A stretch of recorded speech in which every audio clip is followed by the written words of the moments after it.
Welcome back to Runway Heading Media. Let's dive into what happens during a dual-engine failure over the Atlantic. Imagine yourself settling into a window seat, the world shrinking below as you ascend. You're 37,000 feet above the vast, dark expanse of the Atlantic, a seemingly endless ocean stretching out beneath the wings.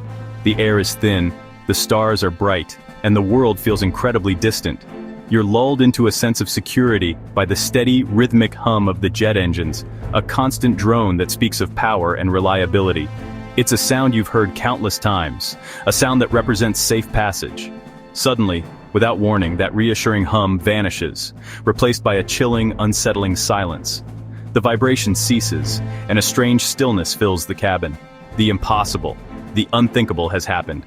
Both engines have failed simultaneously, a scenario that pilots train for but hope to never experience. Panic, raw and visceral, ripples through the cabin like a shockwave. Whispers turn to gasps, gasps to cries. But the flight attendants, the unsung heroes of the sky, move with a calm urgency, their training kicking in, faces etched with determination. In the cockpit, the initial shock is real, a moment of stunned disbelief. But seasoned pilots, masters of their craft, quickly snap into action, their years of training and experience taking over.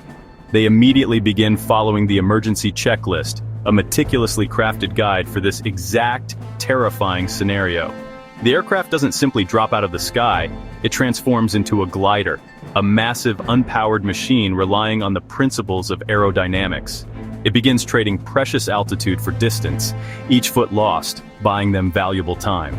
The pilots focus intently on the instruments, now powered by backup systems, relying on the bare essentials. They are meticulously managing a controlled descent, fighting against gravity's relentless pull. Every decision they make now is about buying time, extending their glide, and maximizing their distance. The vast, unforgiving ocean below is both a terrifying threat and a potential, albeit desperate, runway. The pilot's challenge is immense, to guide a 200-ton sailplane filled with passengers with absolute precision and unwavering focus. Each move is carefully calculated, each adjustment deliberate, every single second is critical in this desperate race against time and altitude. What began as a routine flight has now become a desperate fight for survival against overwhelming odds. The most crucial and challenging phase of this mid-Atlantic nightmare has just begun. Dual-engine failure is a terrifying thought, but in reality, it's almost unheard of in modern aviation. Jet engines are engineered for extreme reliability, with rigorous maintenance and redundancy built in. Most failures stem from rare external factors, fuel issues or volcanic ash, not random breakdowns. Regulations like ETOPS ensure only the most reliable aircraft cross oceans. The odds are so low, the industry has nearly engineered this nightmare out of existence. When both engines fail, a scenario every pilot dreads, the aircraft is suddenly transformed from a powerful machine into a glider. The silence in the cockpit is deafening, broken only by the alarms and the wind rushing past. Pilots act instantly, their training kicking in, overriding the natural instinct to panic. Years of simulations and drills prepare them for this exact moment. Lowering the nose to maintain glide speed is the first critical step. This converts altitude into airspeed, essential for controlled flight and maximizing the distance they can cover. They follow a memorized checklist, a carefully crafted sequence of actions designed to address the emergency. This isn't just a list, it's a lifeline. Troubleshooting and attempting engine restarts become the immediate priority. Fuel lines, ignition systems, every possible cause is investigated and addressed with practiced precision. The ram air turbine deploys, a small propeller-driven generator that automatically extends into the airflow. Powering essential systems, it provides the electricity needed for critical flight instruments and controls, ensuring the pilots can still navigate and communicate. One pilot flies, maintaining control of the aircraft, carefully managing its descent and scanning for potential landing sites. The other handles checklists and communication, coordinating with air traffic control and relaying vital information about their situation. A mayday call goes out, a distress signal broadcast across the airwaves, alerting the world to their plight, triggering ground support and clearing airspace, ensuring a clear path for the stricken aircraft, and preparing emergency services for a potential landing. Air traffic control provides vital data acting as a lifeline, offering guidance and support during the critical minutes. Nearest airports, identifying potential landing locations within gliding range, considering runway length and approach conditions. Weather, providing crucial information about wind conditions, visibility, and potential hazards along their glide path. And emergency services, ensuring that fire trucks, ambulances, and rescue teams are ready and waiting on the ground. Crew resource management ensures no step is missed, fostering clear communication and shared decision-making in the high-pressure environment. There's no panic, just calm, methodical action. Years of training have instilled a sense of composure and focus, allowing them to perform under extreme stress. Training takes over. The countless hours spent in simulators and classrooms paying off in this critical moment, turning chaos into control, transforming a potentially catastrophic situation into a manageable emergency.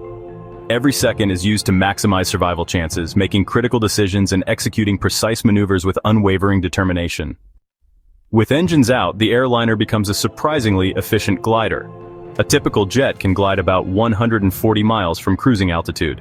The flight management system displays a dynamic glide range ring, showing reachable options. Pilots must conserve every bit of altitude, flying the most efficient path. Wind and weather are factored in, with ATC providing real-time updates.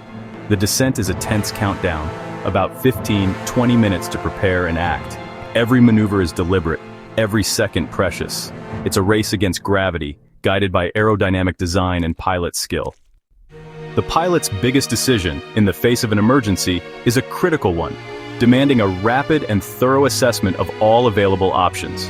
Do they aim for land, seeking the relative safety of a runway, or prepare to ditch in the ocean, a far more perilous undertaking? This choice can mean the difference between a controlled landing and a catastrophic outcome. A runway is always the first choice, the ideal scenario offering the best chance of a safe resolution. It's long, flat, and equipped with emergency crews ready to respond immediately, providing crucial support in the aftermath of a landing. The FMS glide ring shows what's within reach, a vital tool displaying the distance the aircraft can cover given its current altitude and airspeed. So if an airport is possible, even a small, remote one, that becomes the primary target, offering the best odds of a successful landing. If not, and land is simply out of reach, ditching becomes the last resort, a decision fraught with danger. Water landings are inherently high risk, a complex maneuver with a multitude of potential hazards. Ultimately, survivability depends heavily on sea conditions. Calm seas offer a significantly better chance of survival than turbulent, stormy waters. Success also hinges on precise execution of the emergency landing procedures, requiring skill and unwavering focus. Pilots weigh every option, balancing distance to potential landing sites, prevailing weather patterns, and the critical element of time remaining before a forced landing becomes unavoidable. Once below a certain altitude, the choice is final, and there's no turning back from the selected course of action.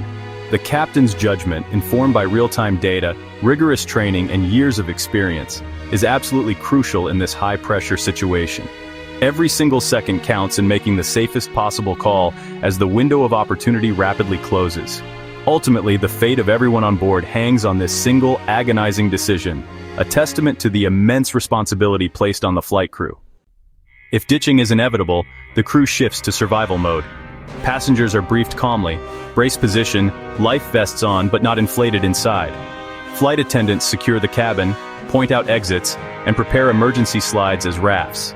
Pilots configure the aircraft for the slowest, safest touchdown, aiming to keep the plane intact. The goal: maximize time for evacuation and survival after impact. The final moments are a coordinated, urgent effort, every action focused on saving lives. History proves survival is possible, even in the worst-case scenario.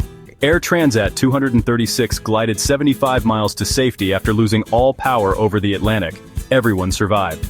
The Miracle on the Hudson, Captain Sullenberger's flawless river ditching, saved all 155 on board. These stories show the power of training, teamwork, and quick thinking. Pilots are expert problem solvers, prepared for the unimaginable. Redundant systems and rigorous drills exist for these rare moments. If the silence ever falls, there's a plan, and always hope.